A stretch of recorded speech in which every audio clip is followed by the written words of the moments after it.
¿Alguna vez te has preguntado por qué tantos cristianos, aún siendo creyentes, podrían quedarse en el rapto? Jesús lo advirtió con palabras que estremecen. No todo el que me dice Señor, Señor, entrará en el reino de los cielos, sino solo el que hace la voluntad de mi Padre que está en el cielo. Mateo 7:21. Esta declaración nos revela una verdad inquietante. No basta con confesar fe, es necesario vivir en obediencia. Hoy profundizaremos en esta realidad espiritual y revelaremos las razones bíblicas por las que muchos no estarán listos cuando Cristo venga por su iglesia. Te mostraremos cómo identificar los errores que podrían alejarte del arrebatamiento y qué hacer para estar preparado verdaderamente. Este mensaje no busca alarmarte, sino despertarte espiritualmente. ¿Estás listo para entender lo que Dios tiene reservado para ti? Muchos se sorprenderán aquel día, no porque no creyeran en Dios, sino porque pensaron que con creer era suficiente. Pensaron que con levantar las manos en una reunión, repetir una oración o asistir a una iglesia de vez en cuando, estaban asegurando su lugar en el reino. Pero Jesús fue claro, directo e incluso incómodo cuando dijo: no todo el que me dice Señor, Señor, entrará en el reino de los cielos, sino solo el que hace la voluntad de mi Padre que está en el cielo. Mateo 7:21. Esa declaración, lejos de ser una advertencia vaga, es una revelación contundente sobre la realidad espiritual que muchos no quieren enfrentar. Profesar fe no es igual a vivirla. El verdadero cristianismo no se mide por las palabras que decimos, sino por las decisiones que tomamos diariamente. Es posible pasar años creyendo que estamos bien con Dios y descubrir, demasiado tarde, que nos quedamos fuera del rapto por vivir una fe superficial. El mayor error de nuestra generación no es negar la existencia de Dios, sino trivializarla. Se ha reducido la fe a una etiqueta, a una actividad dominical, a un post en redes sociales que cita un versículo sin contexto. Se predica una gracia barata, una salvación sin arrepentimiento, una cruz sin sacrificio. Muchos cristianos modernos viven como si el cielo fuera una garantía y no una consecuencia de una vida transformada. Pero la Biblia no nos da espacio para el autoengaño. En Lucas 13:24, Jesús nos urge: esfuércense por entrar por la puerta estrecha, porque les digo que muchos tratarán de entrar y no podrán. Esta no es una declaración para el mundo secular, sino para quienes creen que ya están dentro. Nos habla de una lucha interna, de una urgencia espiritual, de un compromiso que no se conforma con lo mínimo. El apóstol Santiago lo dijo sin rodeos: así también la fe por sí sola, si no tiene obras, está muerta. Santiago 2:17. La fe superficial es como una casa construida sobre la arena. Se ve bien por fuera, parece sólida, pero cuando vienen las tormentas se derrumba sin resistencia. Esa es la fe que muchos sostienen, una fe sin profundidad, sin raíz, sin fruto. En el Evangelio según Mateo capítulo 25, Jesús relata la parábola de las 10 vírgenes. Todas eran parte del mismo grupo. Todas tenían lámparas, todas esperaban al esposo, pero solo 5 tenían aceite suficiente para el encuentro. Las otras, aunque estaban presentes, no estaban preparadas. Esa historia no es solo una enseñanza simbólica, es un diagnóstico espiritual. No basta con estar en el lugar correcto, hay que estar en la condición correcta. La fe superficial te hace pensar que lo externo es lo importante, pero Dios examina el corazón. En los tiempos de Jesús, muchos se acercaban a Él por lo que podían recibir, no por lo que estaban dispuestos a rendir. Los seguían por los panes y los peces, pero se apartaban cuando sus palabras los confrontaban. En Juan 6:66 leemos: desde entonces, muchos de sus discípulos volvieron atrás y ya no andaban con Él. No fueron enemigos, fueron discípulos, personas que habían caminado con Él, que habían oído su voz, que quizás incluso habían visto milagros, pero no soportaron una enseñanza difícil. Esa es la fe superficial. Permanece mientras no incomode, mientras no exija, mientras no confronte. Pero la fe verdadera permanece incluso cuando hay silencio, cuando hay pruebas, cuando hay sacrificio. Dios no está buscando fans, está llamando a discípulos. Y el camino del discipulado es angosto, cuesta arriba y lleno de renuncias. Pero es el único que conduce a la vida eterna. Jesús también nos advirtió sobre los falsos frutos. En Mateo 7, 16, 20, Él dice que por sus frutos los conoceremos. Y continúa con una pregunta perturbadora. ¿Acaso se recogen uvas de los espinos o higos de los abrojos? La apariencia puede engañar. Puedes parecer cristiano, hablar como cristiano, actuar como cristiano, pero si tu vida no produce frutos de arrepentimiento, transformación, obediencia, es una señal de que la raíz no es auténtica. Y es por eso que muchos se quedarán en el rapto. Porque creyeron que con tener la forma era suficiente, pero Dios está buscando el fondo. Él escudriña las intenciones, revela las motivaciones y no puede ser burlado. Gálatas 6, 7. Lo declara con fuerza: no se engañen, de Dios nadie se burla. Cada uno cosecha lo que siembra. Recuerdo el caso de Ananías y Zafira. Ellos eran parte de la iglesia primitiva, habían visto el mover del Espíritu, habían escuchado la enseñanza apostólica, pero quisieron aparentar lo que no eran. Vendieron una propiedad y fingieron entregar todo, cuando en realidad guardaron parte del dinero. No era el dinero el problema, sino la mentira, la fachada, la doble intención. Pedro les dijo: no has mentido a los hombres, sino a Dios. Hechos 5:4. Y ambos cayeron muertos ese mismo día. Este relato, aunque incómodo, nos recuerda que la hipocresía espiritual no tiene lugar en la presencia de Dios. La fe superficial es peligrosa porque simula una entrega que no existe, una devoción que solo vive en la superficie. Pero Dios no está interesado en sacrificios vacíos, sino en corazones quebrantados y sinceros.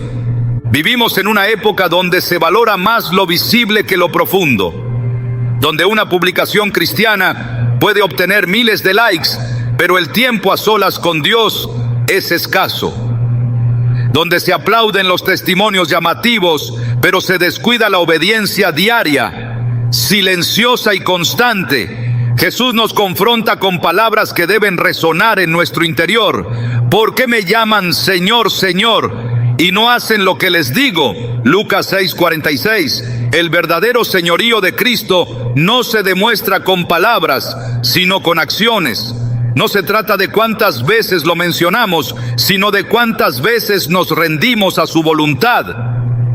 La fe superficial quiere a Cristo como Salvador, pero no como Señor. Quiere el cielo, pero no la cruz.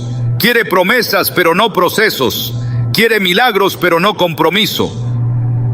El apóstol Pablo advirtió que en los últimos tiempos muchos tendrían apariencia de piedad, pero negarán la eficacia de ella. 2 Timoteo 3:5. Esa frase describe perfectamente la fe superficial. Luce espiritual, habla de Dios, se emociona con alabanzas, pero no tiene poder transformador, porque no se ha rendido, no ha muerto al yo, no ha nacido de nuevo. Y sin nuevo nacimiento, nadie verá el reino. Jesús fue contundente en Juan 3:3. De cierto te digo, que el que no naciere de nuevo, no puede ver el reino de Dios. No hay atajos, no hay medias tintas. O estás dentro o estás fuera. Y el nuevo nacimiento no es una emoción momentánea, es una revolución interna que afecta cada aspecto de tu vida. El rapto no será selectivo por afinidades, será determinado por santidad. No se trata de si tienes una Biblia en casa, sino de si la vives. No es cuestión de cuántas veces dijiste amén, sino de cuántas veces obedeciste aunque doliera. La fe superficial habla mucho, pero vive poco. Se acomoda a la cultura, negocia principios, justifica el pecado. Pero Dios no cambia con el tiempo y su palabra sigue siendo la misma.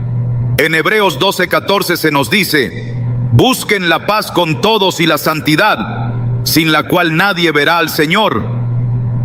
Esa santidad no es opcional, es esencial y no nace de rituales, sino de una relación viva con Cristo. El enemigo ha sembrado una mentira muy eficaz: hacer creer a muchos que están seguros cuando en realidad están perdidos. Es una estrategia sutil porque no provoca alarma. La persona cree que está bien, que todo está en orden, que el cielo le espera, y nunca se da cuenta de que su vida está vacía de Dios. Como los fariseos que Jesús confrontaba, que conocían la ley, oraban en público, ayunaban, pero por dentro estaban llenos de muerte. En Mateo 23:27, Jesús les dice: ay de ustedes, escribas y fariseos hipócritas, porque son como sepulcros blanqueados, que por fuera se muestran hermosos, pero por dentro están llenos de huesos de muertos y de toda inmundicia. Esa es la realidad de la fe superficial. Limpia lo externo, pero deja intacto el corazón. Hoy más que nunca necesitamos una fe auténtica, profunda, arraigada en Cristo. Una fe que no solo se declara, sino que se vive. Una fe que transforma, que incomoda, que santifica. Porque solo esa fe resistirá el día de la prueba. Solo esa fe será hallada digna cuando suene la trompeta. En 1 Tesalonicenses 4:16-17 se describe ese momento glorioso. El Señor mismo descenderá del cielo con voz de mando, y los muertos en Cristo resucitarán primero. Luego nosotros, los que estemos vivos y permanezcamos, seremos arrebatados juntamente con ellos. Pero ese nosotros no es cualquier multitud, es el remanente fiel, el que no se conformó con lo superficial, el que pagó el precio de la santidad, el que vivió cada día como si fuera el último. Tal vez nunca robaste, ni asesinaste, ni cometiste grandes escándalos. Tal vez tu vida ha sido moralmente correcta, pero si tu corazón no está rendido completamente a Cristo, si vives una fe a medias, si te acomodas al mundo mientras llevas el nombre de cristiano, podrías quedarte. No porque Dios sea injusto, sino porque no estuviste listo, porque confundiste religión con relación, porque te acostumbraste a vivir sin la presencia del Espíritu, porque pensaste que lo externo era suficiente. Hoy es el día de examinarte con honestidad, no desde la culpa, sino desde la convicción. Pregúntate: ¿mi fe es profunda o superficial? ¿Estoy viviendo para agradar a Dios o para calmar mi conciencia? ¿Estoy caminando en obediencia o en conveniencia? Porque en ese día, cuando el cielo se abra y el Señor venga por los suyos, no habrá segundas oportunidades. No importará cuántos versículos sabías, sino cuántos viviste. No pesará cuántas veces cantaste, sino cuánto le entregaste. Y si al escucharlo todo sientes que esta palabra te confronta, no huyas de ella. Acepta esa confrontación como un acto de amor, porque Dios no quiere que te quedes. Él quiere llevarte, pero necesita que despiertes, que profundices, que tomes tu cruz cada día y le sigas. Esa es la fe que salva, esa es la fe que será arrebatada.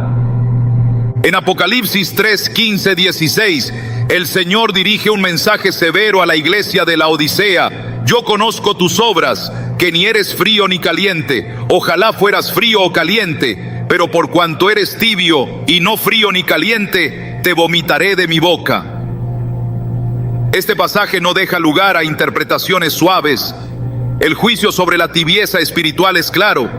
Dios no tolera una devoción dividida. No hay espacio para medias entregas en el reino. La tibieza es el estado más peligroso porque no provoca alarma, pero sí produce rechazo delante de Dios.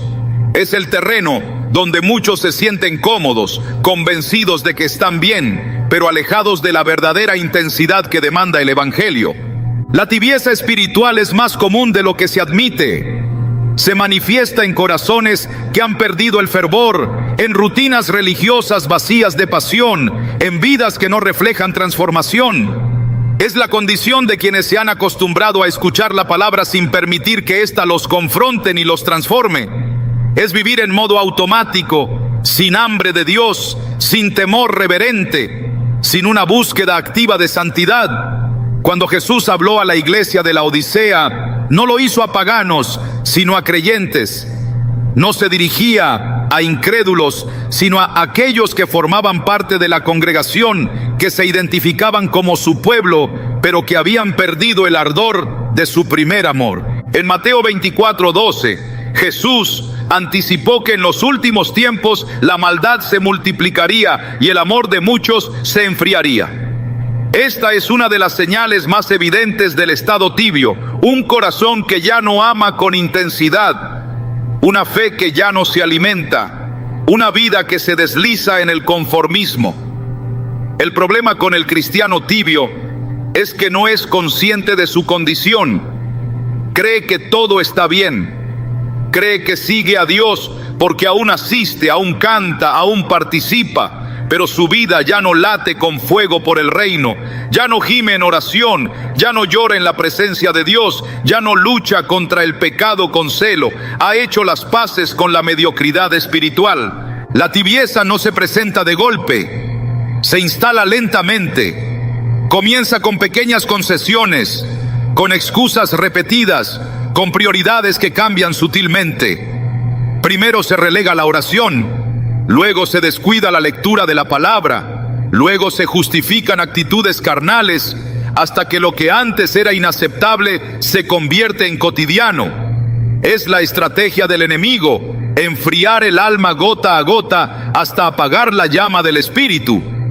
En 1 Tesalonicenses 5:19 se nos advierte: no apaguen el espíritu.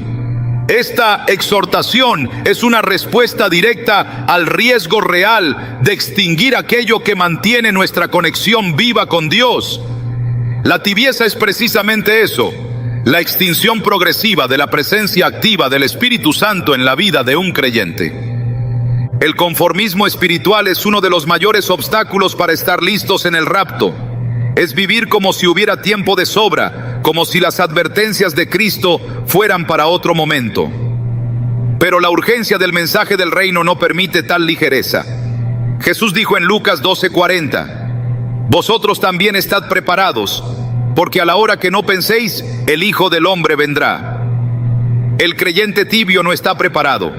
Se distrae con el mundo, se acomoda a los estándares sociales, se vuelve insensible al pecado. Cree que por no estar en rebelión abierta, está en paz con Dios. Pero la Escritura muestra que lo contrario del calor no es el frío, es la tibieza. Y esa tibieza es aborrecida por el Señor.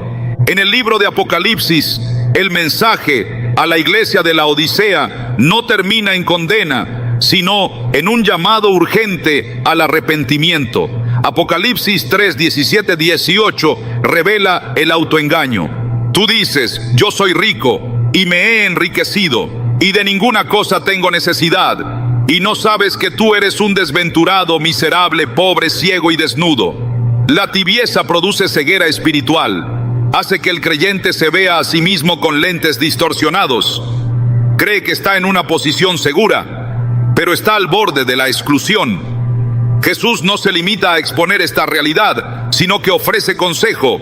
Por tanto, yo te aconsejo que de mí compres oro refinado en fuego, para que seas rico, y vestiduras blancas para vestirte, y unge tus ojos con colirio, para que veas. Este oro es fe genuina. Estas vestiduras son santidad. Este colirio es discernimiento espiritual. El verdadero cristianismo no se vive en la indiferencia. Se manifiesta en un fuego que no puede apagarse. Jeremías dijo: había en mi corazón como un fuego ardiente metido en mis huesos. Traté de sufrirlo y no pude. Jeremías 29. Esta es la pasión que Dios espera. Un ardor que no se apaga con el tiempo ni con las pruebas.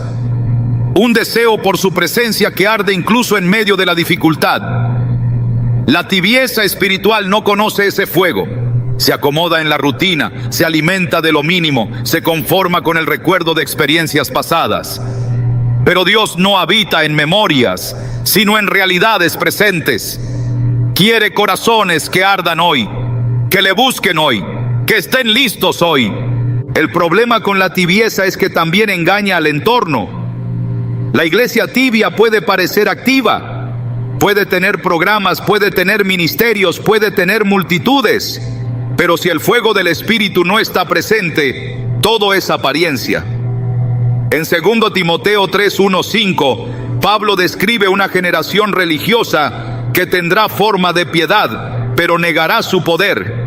Esto es tibieza institucionalizada, una religiosidad sin gloria, sin quebranto, sin hambre de santidad, una estructura visible que ha perdido el propósito eterno. Y esta es la realidad que enfrentan muchas congregaciones que han reemplazado la presencia de Dios por entretenimiento, la predicación del arrepentimiento por mensajes motivacionales, la santidad por tolerancia. El Espíritu Santo no cohabita con la tibieza. Donde no hay reverencia, donde no hay rendición, donde no hay temor de Dios, su presencia se retira. En Ezequiel 10, la gloria del Señor se apartó del templo, no por falta de estructura, sino por la corrupción del corazón. La tibieza es una forma de idolatría. Es adorar a Dios con los labios, pero seguir a otros señores en la práctica diaria. Jesús fue claro: nadie puede servir a dos señores. Mateo 6:24. No se puede ser del reino a medias. O el corazón arde por Dios o se enfría por el mundo. Cristo no vendrá por una iglesia indiferente. Vendrá por una novia encendida, vestida, preparada. En la parábola de las bodas en Mateo 22, el rey halló entre los invitados a uno que no llevaba vestido de boda. Aunque estaba en el lugar, no estaba en la condición, y fue echado fuera.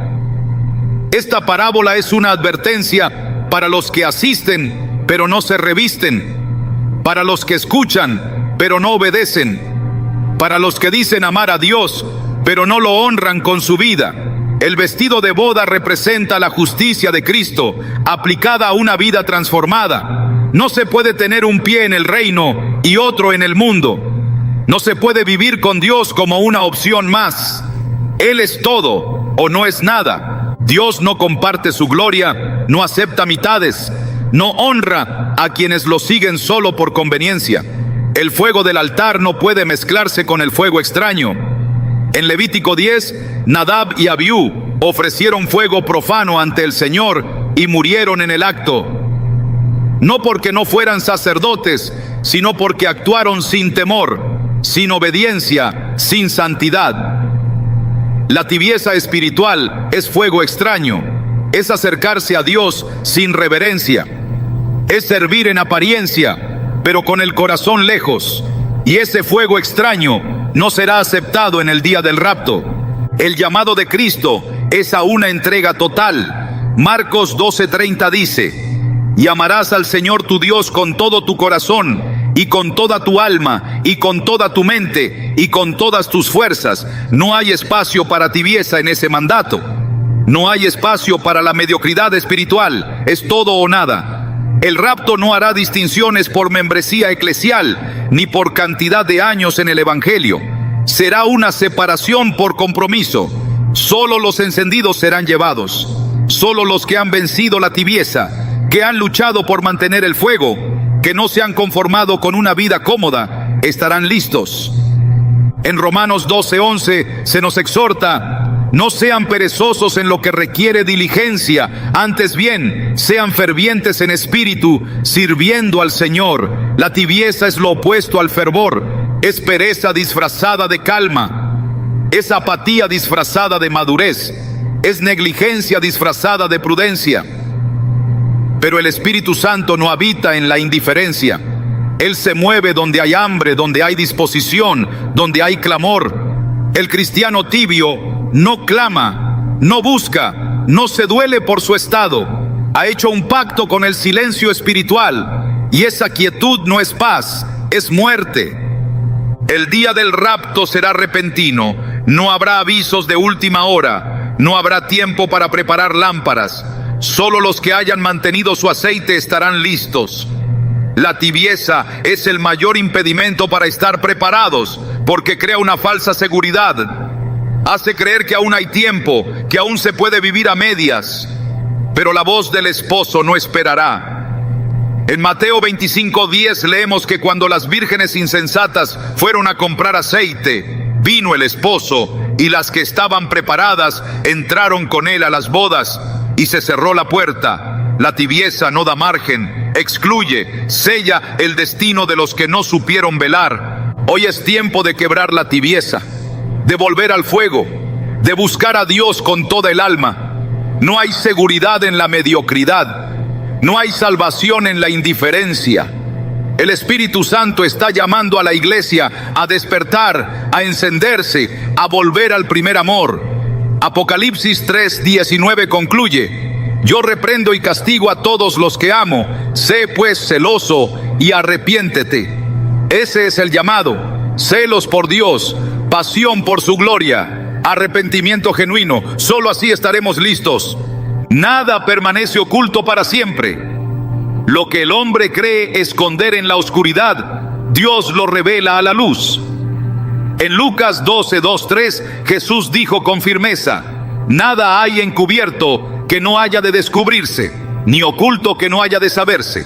Por tanto, todo lo que han dicho en la oscuridad se oirá en pleno día, y lo que han susurrado al oído en las habitaciones internas se proclamará desde las azoteas.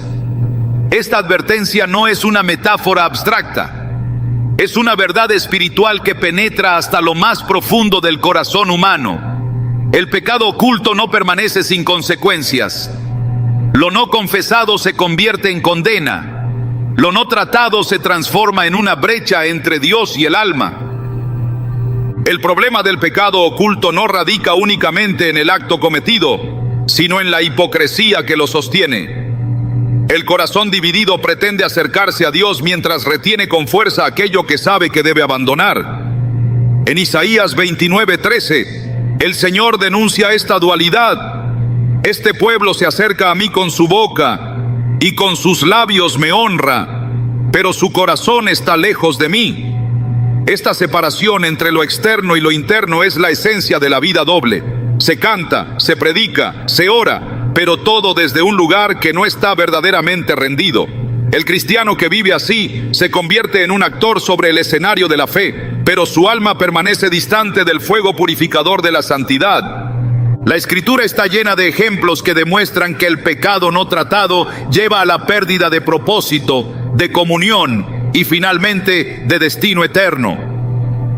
En el libro de Josué capítulo 7, la historia de Acán ilustra esta realidad con fuerza. Israel acababa de obtener una gran victoria en Jericó, pero cuando fueron a combatir contra Jai, un pueblo pequeño, fueron derrotados.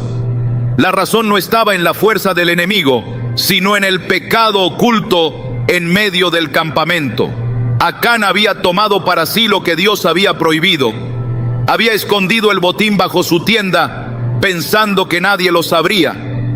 Pero el ojo de Dios todo lo ve. Josué clamó, el pueblo fue examinado, y finalmente Acán fue descubierto.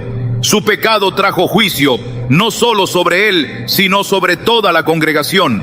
Así de severas son las consecuencias del pecado oculto. En Proverbios 28:13 se establece un principio inquebrantable. El que encubre sus pecados no prosperará, mas el que los confiesa y se aparta alcanzará misericordia. La falta de confesión no solo impide el perdón, sino que bloquea la gracia. Es vivir con una carga constante, una barrera invisible pero real entre el alma y el Creador. La vida doble no es sostenible. Es un terreno de inestabilidad espiritual que tarde o temprano colapsa. El creyente que sostiene una imagen de santidad mientras cultiva el pecado en secreto, se engaña a sí mismo y se expone al juicio.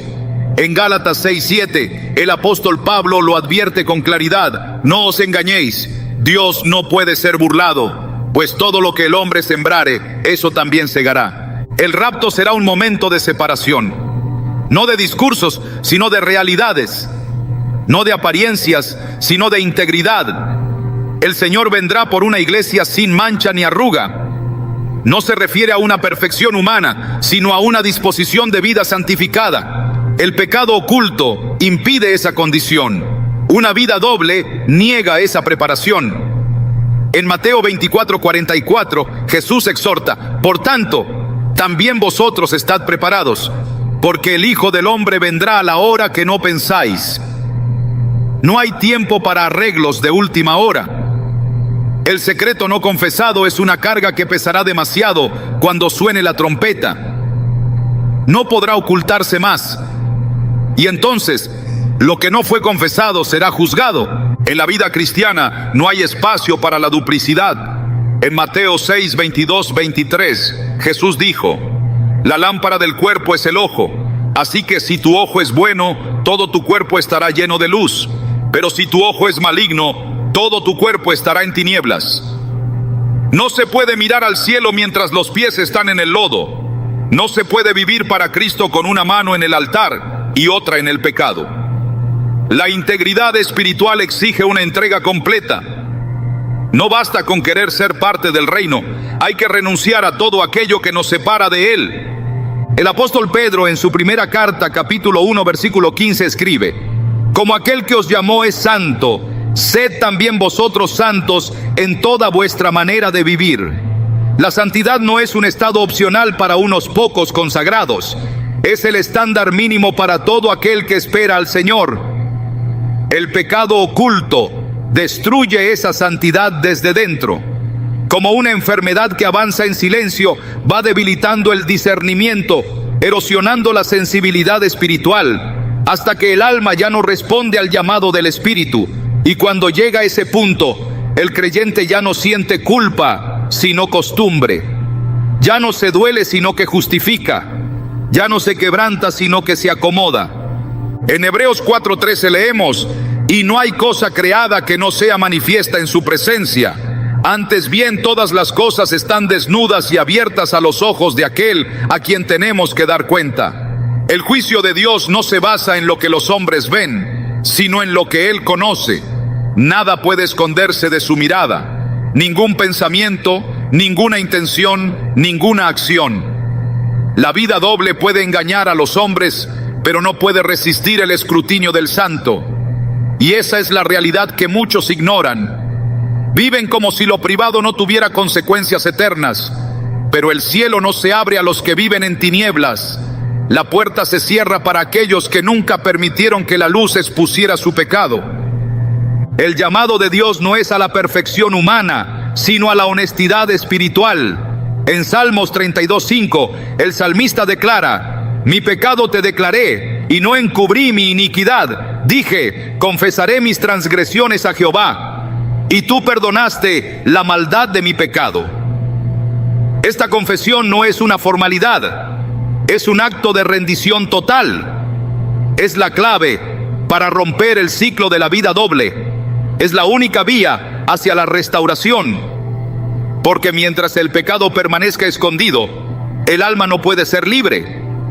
Y sin libertad no hay comunión. Y sin comunión no hay preparación para el encuentro con el Señor. La historia de Judas Iscariote es uno de los ejemplos más trágicos de una vida doble. Caminó con Jesús, escuchó su voz, fue testigo de su poder, pero su corazón estaba dividido. Mientras los demás lo llamaban maestro, él ya había hecho un pacto con la traición. En Mateo 26, 14, 16 se relata cómo buscó la oportunidad para entregarlo. Y aunque comió en la misma mesa, y aunque recibió el pan de manos del Señor, su alma ya estaba vendida. No fue su error lo que lo condenó, sino su falta de arrepentimiento. El pecado oculto que nunca fue expuesto se convirtió en su ruina. Su historia es una advertencia para todos los que caminan cerca de las cosas santas sin rendir su corazón por completo. En 1 Juan 1:6 se expone el contraste con firmeza.